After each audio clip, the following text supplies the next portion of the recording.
Thanks so much for making time to talk to me this morning. Thanks, Micaela. I'm really excited about the chat. Yeah, it's good to catch up after so long.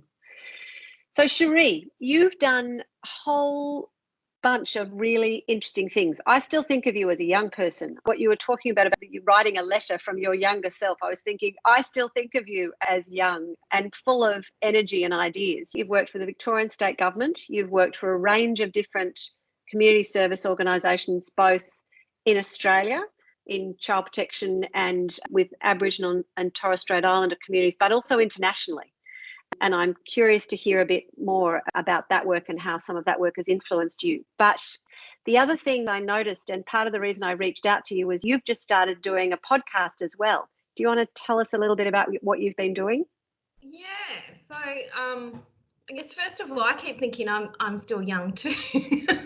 I keep thinking that, and I think what's happened is, I've had my 2 kids, and I feel like I've been out of the kind of energy that I was in when I was doing all of that kind of work that you just explained then. And so the podcast was really a creative project of mine that came out of a workshop, actually, where we were exploring the future of Aboriginal and Torres Strait Islander workforces in the human services field, because we make such a big part of that workforce, and it's a growing. And I remember I was standing in there and someone said, oh, but what if all the Aboriginal people become extinct?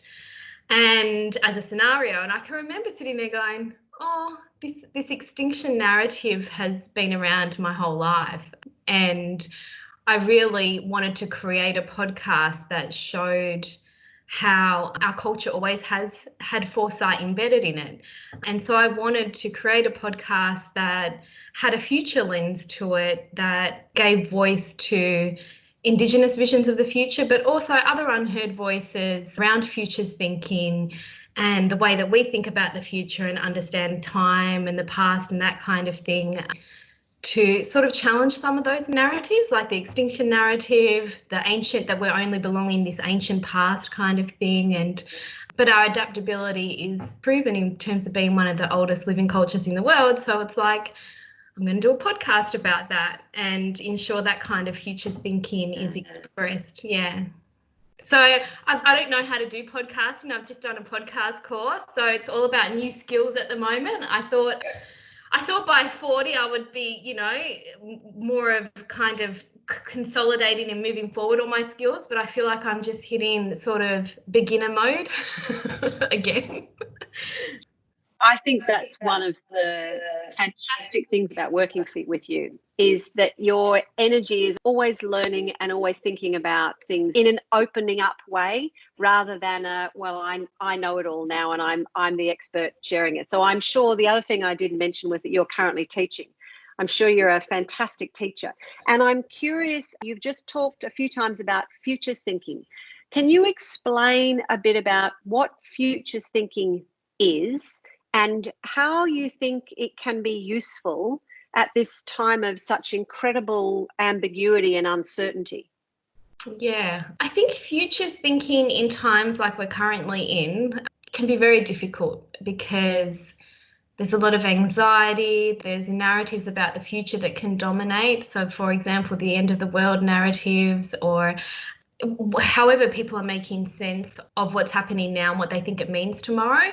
And a part of futures thinking is about how we use the future space, the idea of the future, as an active space to work in, because sometimes the present can feel very thick and very overwhelming and very heavy. Whereas when we talk about the future, it can really open up space about the assumptions that we're making right now in this time and place. And often when we unpack those assumptions, we realise if we change some of those, it opens up more future possibilities.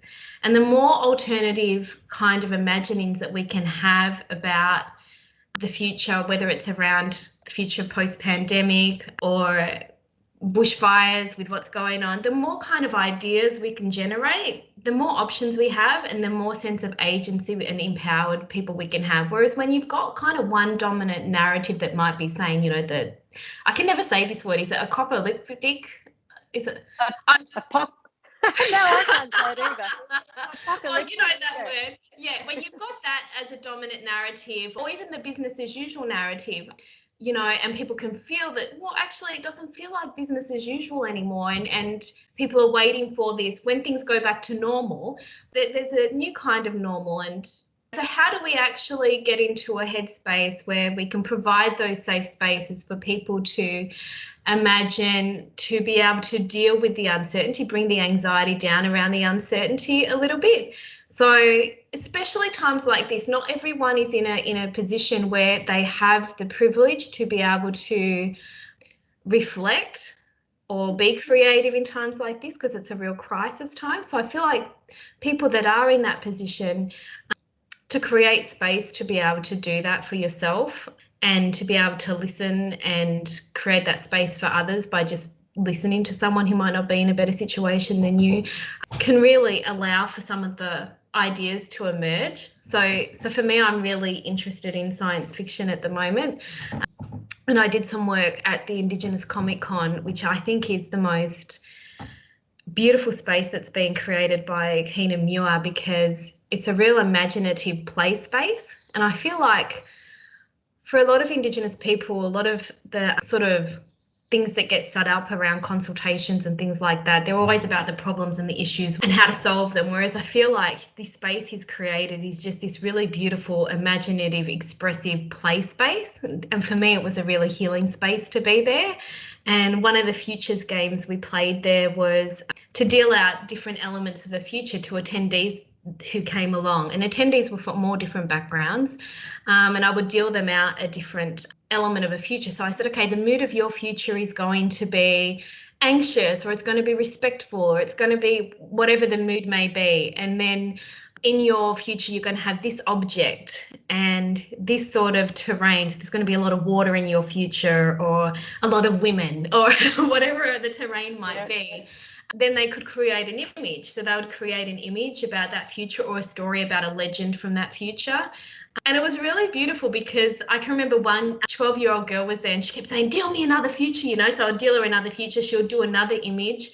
And then the stories would just connect, and it ended up being like narrative foresight. So you were creating stories from the future. And some of the stories were really ugly and scary and monsters and zombies and all this kind of stuff. And then as they kept going, they still might have been about that, but there was all this really empowered stuff going on in the stories as well. We're in the information age, but I really feel like there's this really beautiful dreaming story space. I feel like people are really craving new stories, and they're looking for leadership in those stories, or looking for themselves in those stories. So that's where I feel like I'm kind of drawn to at the moment. Yeah. Yes. So I'm curious about your journey to this place and your leadership journey, because you've just talked about people looking for and finding themselves. And how did you find yourself here? What was your journey and some of the elements that brought you to this place? Yeah. Okay. I was never someone that set out with a very clear intention of what I wanted to do or what I wanted to achieve. And I always felt weird about that, because I felt like, you know, whenever you talk to coaching people and that, they're like, what's your goal and 5-year plans? And I'm like, oh, I've just I remember having that conversation with you. I've always gone with my gut. And I did social work because I thought that's broad and that'll always be handy, because I really didn't know what I wanted to do. But a lot of what I've done is through, I guess, my personal journey and my intuition.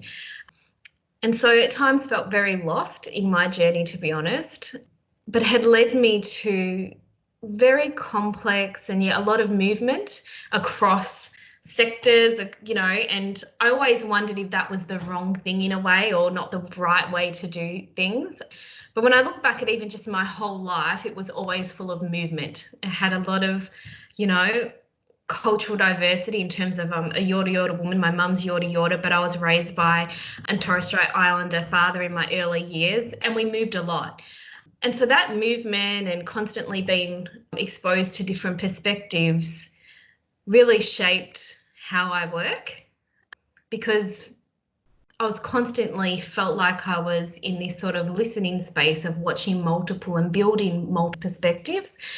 The most transformative, I guess, part of my journey was when I was in my 20s, my early 20s, and I had been working for Oxfam on an international youth program, and I was running the Indigenous caucus at this event where we would bring 300 young people from 90 different countries together for 8 days, all between the ages of 18 to 25. And it was run by all the people running the program were in their 20s themselves.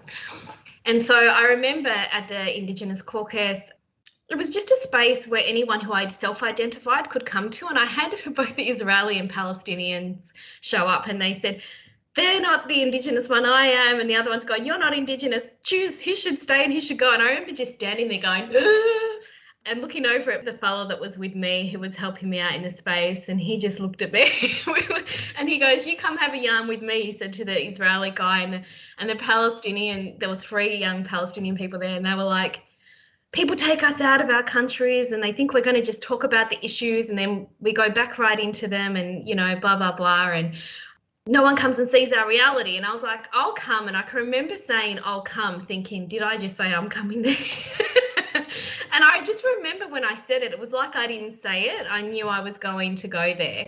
And I remember quitting Oxfam to go there, to go and listen to the young people at the time that were there. And I remember thinking, what am I doing? I don't know this place. I have no connections to this place. What am I doing? So I had gone there for 3 months. And while we were there, we had created this idea for a program. And so when I'd come back, I'd put this proposal in saying, can we take young people from around the world and do this program where we walk the realities of young people from all different areas, you know, within that place. And they approved it. And I can remember sitting at home thinking, I don't actually know how to do this. I have no idea how I'm going to make this happen. And it was very weird because I was sort of contracted on to do it. So because Oxfam Australia at the time didn't work in the Middle East. So they had said, we're going to support you to do it, but we can't really do anything for you once you're there. But, you know, Oxfam Great Britain's there, maybe they can help you out. So I was sort of in this weird contracted position to do it. And anyway, so I was sitting at home really overwhelmed, thinking I actually am going to pull the plug because I don't feel like I have the skills. I don't feel like I have the capacity to kind of make it happen. But I also had this weird tension of there were so many things going on in Australia, in my own country, in my own community. And as an Aboriginal person, feeling like I should be, you know, working with my own people. And for many years I'd been doing that. I'd been trying to ensure Aboriginal kids remained connected to country, and that was a really big part of my journey because my mum had been stolen, Jen. So I was really in this torn, like, why am I going over to this other place? So that was kind of the predicament. I felt like I was in this really time of uncertainty, a lot of unknown. I didn't know whether to jump into it. And then I got this call off my cousin, and she goes, oh, her name's Robin. She rings me up and she goes, hey, Cherie, you're the only one we know that's been to that place, that Israel place or that Palestine place. And I was like, oh, yeah. And I'm like, what is it? She said, well, your great-great-granduncle, William Cooper, he led a movement in 1938 to protest what was happening on the night of the broken glass in Germany. And he was protesting what was happening to the Jews, and he walked 10 kilometres from Footscray to the German consulate, took this letter. And this is like 2 generations later. They didn't accept the letter at the time, but then just seemed to happen right at this time that the Jewish community here in Australia wanted to recognise what he did. And he now has something in his honour at Yad Vashem in Jerusalem. But that night I went there, and I can remember standing in the room listening to the story and talking to Uncle Boydie and his grandson, and I got really overwhelmed with emotion because it's like we always know our ancestors are sort of, you know, with us and have guided the way for us, but it's almost like an ancestor showed up right at this pivotal point to say to me, Cherie, you will always be there for your people. That's what we've always done, and you will always do that, but we're here for all of humanity and we stand for everyone, and this is your path. Yes, take other Aboriginal young people and other young people from all around the world to broaden their minds, to see what's happening in the world. It's important to know. and you can do it. That was like kind of what happened that night. And because of that connection, I did go. I met with the Israeli ambassador to Australia within Tel Aviv when I got there. And they put on a big party for all these young change makers to meet other diplomats from around. We got onto army bases in Israel to understand what young Israelis go through. We were in refugee camps. We walked each other's worlds, and it was a very confronting journey and a high-risk journey in many ways with some of the things that we faced. But yeah, I can just remember it really transformed me in terms of understanding myself and coming to terms with what I thought my role or what's expected of me versus owning my own journey, and being strong enough to stand in that. So I feel like that's probably one of the biggest, realizing that I'd had a lot of access. My job at Oxfam allowed me to really broaden my own understanding of the world, and my giving back was to provide others with those kinds of opportunities and to share that knowledge. Whereas before I felt like guilty almost for having that access in a way and not knowing what to do with it. So it was about learning to share the knowledge and create space, all of those sorts of things. And that's an ongoing journey. That's not something that you learn once and you got it. It's something that it's a constant journey there. Yeah, but it was very powerful for me at that time, and to really trust, even when you don't know. Another little weird thing happened on that journey. I ran into, this is going to sound bizarre because it sounds like I've made it up, but it's so bizarre that even I still can't get my head around it. I ran into another uncle in Jerusalem who just happened to be in Jerusalem for a conference on how Christianity had sort of wiped out culture in a way. So they're looking at why can't you play, Yiddiki and all that in the churches, that kind of stuff. And he just happened to be there while I was there and gave me another connection, who then got me connected to a person in the Israeli Ministry of Tourism whose wife just happened to be Australian, who then wrote me this big sort of invitation for the program to help us get the visas. And I remember and this was a completely different connection. So it's not my Yorta connection. This was through the Minniecon side of my family personal story that showed up as well. So it was like, wow, sometimes you've just got to take the leap and trust that things that are gonna, and maybe that's a very spiritual way of looking at it, but that's just how I am and how I've worked, and it's always sort of worked out for me in that way. Whenever I've gone against my intuition or instinct, it's never played out well. Yeah. And I absolutely agree with you. That's kind of one of my leadership lessons has been, and what I'm hearing you talk about is listening and being open to opportunity, being brave and a bit of a creative risk taker, which is how I know you, Cherie. And I've really valued the opportunity I had to work with you. And I'm really curious to see what you're doing now. And I'd love to keep talking, but we need to finish up. But what I would love to do, if it's all right, is share, when we share this vlog, we'll share the details of your podcast in the newsletter, if that's okay. Well, I haven't launched it yet, so okay. I've told enough. This is another thing that you do. You tell people you're doing something, and you tell them enough, then you actually do it. There you go. Well, you're going to have to do one soon so we can share it in our newsletter when you're ready. Yeah, thank you. That'd be great. Yeah. Thank you very much for your time today. No problem. It was great.